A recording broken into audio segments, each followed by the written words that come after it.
On a previous occasion, I may have talked an awful lot of shit about Dawn of the Dead 2004.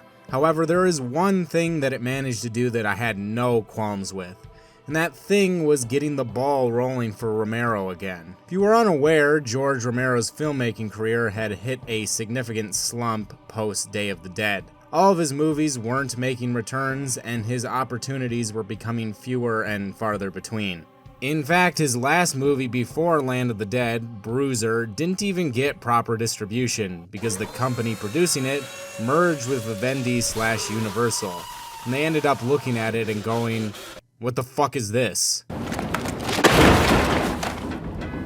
So by 2005, Romero was really hurting for another chance to make a movie, and thanks to the Dawn remake, he was finally given that opportunity. And what an opportunity it was. It was the largest budget for one of his zombie films ever, and by quite a large margin. Romero could finally go big with his concepts. No longer would he be confined to one location. He didn't have to reel in the scope like he had to do with Day of the Dead. Finally, Romero could take his humble little concept of the dead returning to life and take it to epic proportions. So, did it work? We don't negotiate with terrorists. He doesn't want to do a jihad on his ass.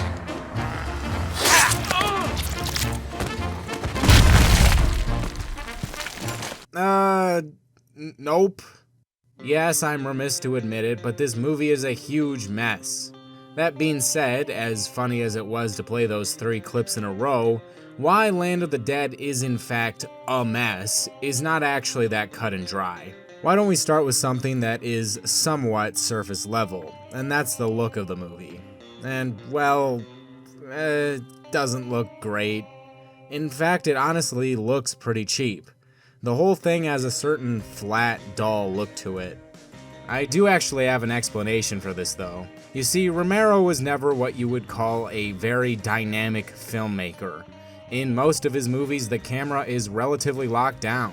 If there's action going on, it's obviously a bit more active, but nothing ever really gets too complex.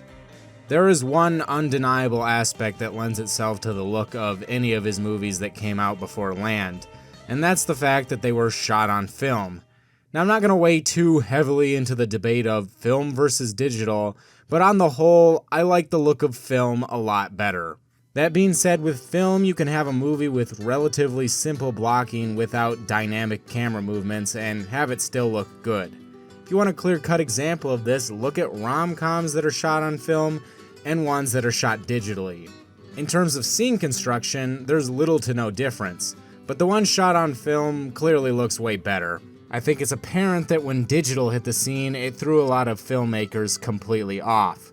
When once before they could just let the fact that they were shooting on film do a lot of the heavy lifting of giving that quote-unquote movie look, now with digital, everything looks flat, cold, and boring.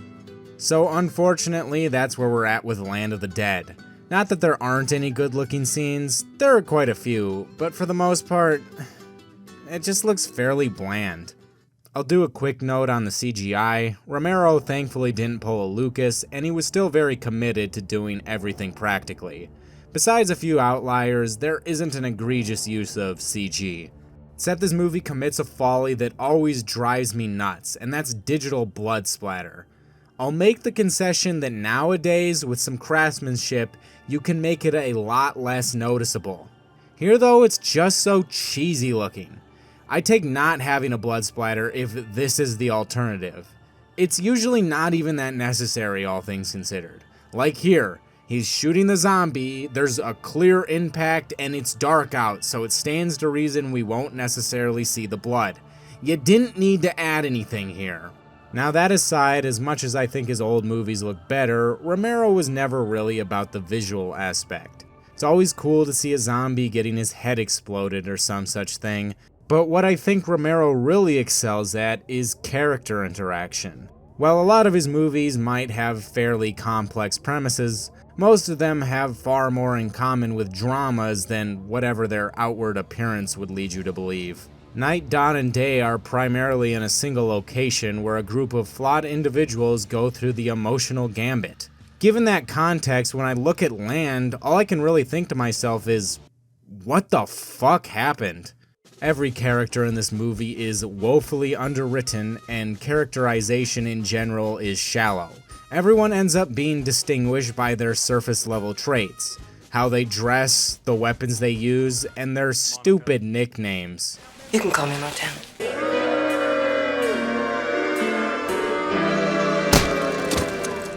John Leguizamo is Hispanic and his character is morally questionable, so his name is Cholo, I'm not kidding. Now this isn't completely unprecedented. There was the character of Frankenstein in Day of the Dead. However, that felt pretty natural, not to mention he was the only person with a nickname. Cholo, I'm talking to you. Pretty boy, what the fuck is going on? Fireworks are jammed, we're getting on it. All right, Foxy, shop till you drop, baby. Mouse, you got anything? No boat, no money, no nothing. Roach. Hey, how's it going? Oh, I've been better. Where's Chihuahua? Nolete. Named after the bullfighter. Pillsbury. You can call me Lieutenant. And this fucking guy, there's something that just pisses me off about him. Mentally slow with a half-burned face. And he's a sharpshooter that uses older weapons. Am I watching a George Romero movie or playing Back for Blood? Unfortunately, the plot doesn't fare any better in terms of writing. Now look, the initial setup is fine. Basically, all the survivors are holed up in Fiddler's Green, a city that's naturally protected on one side by the river, and all remaining entrances are locked down. The denizens can live relatively safely in the city, while mercenaries venture out into nearby towns in order to bring back supplies. Now obviously this is a risky occupation. One wrong move could be the death of you, so how are they compensated for risking their lives every night? Cash. They are still using straight up US currency. That's a bit of an issue because the United States doesn't exist anymore. I don't know what else to call this except sheer laziness. For reasons I'll get into later, it can't be a barter society, and they also couldn't do the Metro thing of having ammo double as currency, because everyone spits out lead like it's going out of style. At the very least, you could make the attempt to hand-wave this away with a new currency, like Fallout does with bottle caps. You'd run into similar logical fallacies, namely there being no central government to enforce it. However, at the very least it implies that everyone has more or less agreed on a new set of standards. As it stands, it's illogical, which is unfortunate because most of the movie is centered around currency, specifically wealth disparity. If you're poor, you live out on the streets and suffer. If you're rich, you live in a skyscraper and all you do is eat and shop all day apparently. It's just so stupid, people shopping for expensive clothes. Who cares? It's the end of the world, just wear whatever. Now to throw the movie a bone, you could interpret this as blanket reality denial. Just spend all your time holed up in Fiddler's Green and pretend like the world isn't falling apart. It's classic stuff. That's what The Mask of the Red Death is about. There's an arc in The Walking Dead with a similar concept. It's not a particularly out there idea. The problem is that in order for these rich people to deny reality, they have to be supported by everyone just going along with this. For example, in Fiddler's Green, there's a sect of the military, but also an entire police force. What's stopping the people with all the guns and equipment from just taking over? And the answer is nothing. Might makes right in the apocalypse, and Kaufman, the leader of Fiddler's Green, holds absolutely no cards whatsoever. He has a lot of money and a board of directors, but he seemingly doesn't have any real power. He doesn't have sole access to food, water, electricity, fuel, or really anything that would stop someone from just immediately putting a bullet in his head. He doesn't even surround himself with anyone useful. The whole conflict is kicked off because Kaufman won't let Cholo into the complex. Now Cholo is well versed in combat and he's totally willing to do any of Kaufman's dirty work, so naturally he doesn't want anything to do with him, even when Cholo does have enough money to live there. Jesus Christ, throw the guy a bone. What are these people bringing to the table that he isn't? Are these apartments worth so much that you're willing to lose a valuable ally over it? It also begs another question. The reason Cholo wants to get into the complex in the first place is because he doesn't want to go on dangerous missions anymore. However, if he has enough money to live in the big expensive skyscraper, wouldn't he still have enough not to go on missions anymore, even if he couldn't live in the fancy apartments specifically? See why basing everything around economic structures that don't exist anymore doesn't work? It's oftentimes straight up confusing as to how this society is supposed to function, which would be fine if all this setup was just boilerplate for the sake of zombie carnage. But this economic disparity crap and want of money is a lot of this movie, so I'm not inclined to write it off or ignore it, especially when in his past zombie movies, character drama took center stage. So I do believe Romero intended for us to think about what's being discussed here. But hey, even if I wanted to ignore the nonsensical parts of the plot, what I'm left with is the action and horror scenes. And they're not necessarily bad, but I think most of the time I would give them a resounding, it's okay. I describe a lot of the set pieces in this movie as stilted. They have a weird flow to them. I can't say that's necessarily off-brand, but I think Land has a lot of elements that drag it down. I think a big reason for it is Romero sticking to his guns on slow zombies. He's on the record for not liking them, so it stands to reason that he wouldn't include them here. Now, in my Dawn of the Dead remake video, I harp a lot on the fact that they are indeed fast zombies in that movie. That being said, I don't think fast zombies are inherently negative, and like I said in that video, it depends on what you're trying to do. Funnily enough, I think Dawn 2004 and Land of the Dead have the exact opposite issues.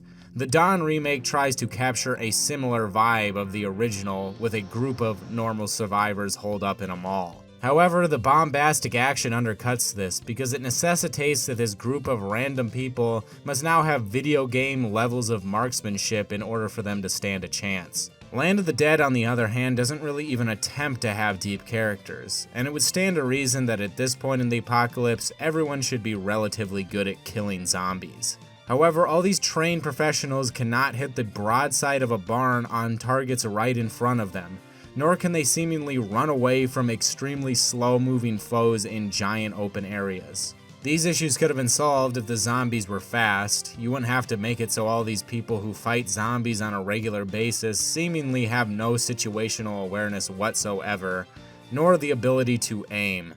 Now, do I necessarily want a George Romero movie with fast zombies?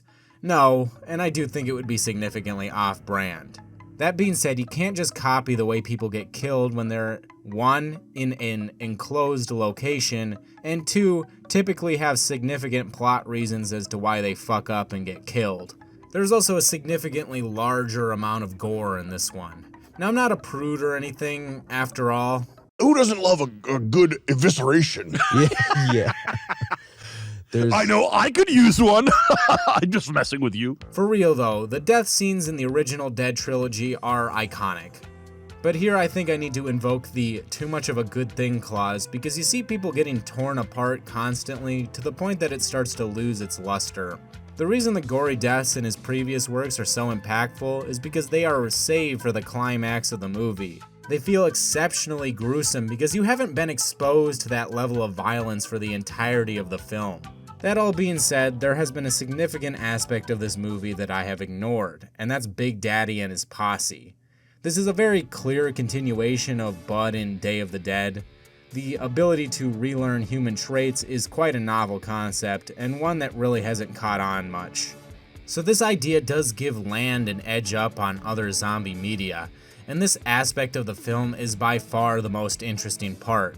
Unfortunately, it gets the short end of the stick as we're following our main characters, Cholo's group, Kaufman, and finally rounding everything off with the least development is Big Daddy's group. Which is a shame. I've always really liked the smart zombie dynamic. I think it adds a bit of flavor in a genre that has more or less stagnated. And in a movie that doesn't bring a lot of new ideas to the table, well, let's just say it's a missed opportunity. This also could have been a good qualifier as to why the zombies are able to turn the tide on the humans. And in a sense, that is what happens. Under Big Daddy's command, they figure out how to use basic tools, but most importantly, they can cross the river. However, I think they should have gone a little farther with this. Like, Big Daddy could have used his AUG to take out key emplacements. He could have also directed the zombies under him to flank and surround the humans, making escape impossible. I think stuff like that would have gone a long way into making the fall of Fiddler's Green a lot more believable. I will relent and say some of the most iconic parts of this movie are Big Daddy and his group, and there are themes of them not being as different from us as we think they are, but all the theming is very surface level, and overall, there really just isn't that much to talk about with them. And it's unfortunate to say, but I think he did this a lot better in Day with Bud. I'm gonna let you all behind the curtain a little bit and explain my methods when crafting a review. I somewhat purposely don't really look into what a director has to say about his own movie. Not to say I don't do any research, I do at the very least try and nail down the general circumstances leading to a film's creation. And yes, some of that is obviously going to come from the creator themselves.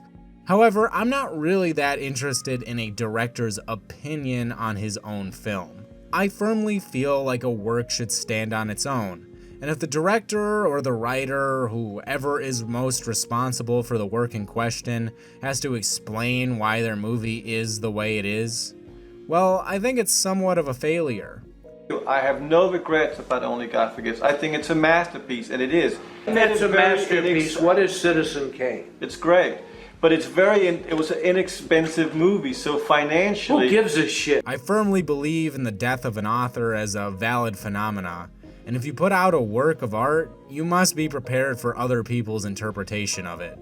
Moreover, for the YouTube viewers who are watching my takes on a subject, I don't really want my opinion to be colored by someone who had a direct hand in it. This isn't just for the biases that a certain work is good, by the way. David Fincher has pretty famously disowned Alien 3, which is understandable from his perspective because the studio put him through hell and ruined his original vision. From my perspective though, it's still a great movie. This is not to say I'm against commentary tracks or interviews or a look into the process. I just don't want that to cloud my judgment specifically for a review. Now hear me when I say I usually do that, because I was frankly utterly baffled by this movie. This feels so little like a Romero film, and granted I haven't seen every single one, but I've seen most of them. I wanted to know why this movie felt so different from anything Romero's made in the past. So I took to the DVD commentary, I looked up filmed interviews, and finally various written articles on pop culture websites. What did I glean from this? Very little.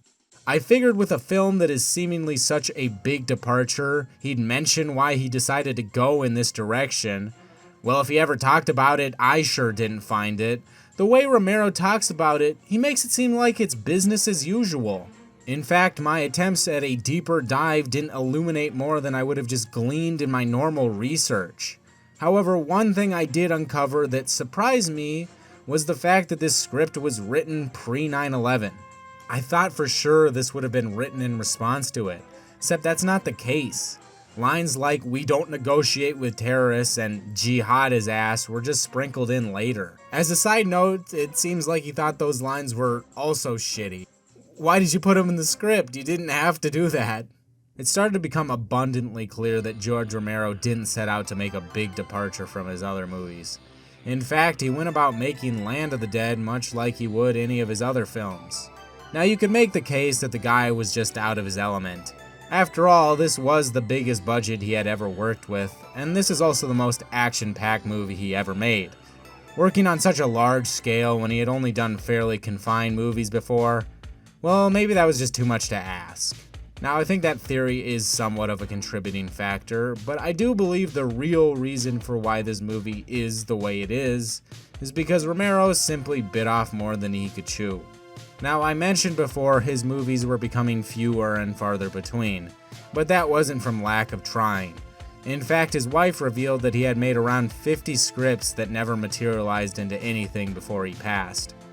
I do have to wonder if he realized that the only way he could actually get a project off the ground was if it was centered around zombies, so he crammed as much as he possibly could into this one project. That could explain why this movie is such a tonal mess. We go from iterating ideas from his previous zombie films, to it being about class struggles, then weird bouts of comedy, all wrapped up in a product that seems a lot more concerned with action and gore than fleshing out its ideas. Now that's total speculation on my part, and I could very easily be wrong. At the end of the day, could have just written a bad script, and I'm just coping. Regardless of what happened, the movie just doesn't really come together. That being said, and as much as I've criticized, it's still a fairly watchable film, all things considered. If we've established one thing, it certainly has a lot of ideas. Even if they don't really pan out, it certainly ensures the movie doesn't drag. It doesn't have time to. I suppose this is also the aspect of the movie that does have Romero's influence shine through. It's more of an overall picture instead of moment-to-moment minutia. So would I recommend this film? Sure, maybe, I guess. If you consider this from the perspective of a zombie movie, well, the bar is so low, this is definitely one of the better ones. From the perspective of a Romero film, it's definitely one of his worst, but also when you consider the entirety of the medium of film, the bar is also very low. Maybe even lower than just zombie movies. So yeah, you might as well watch it.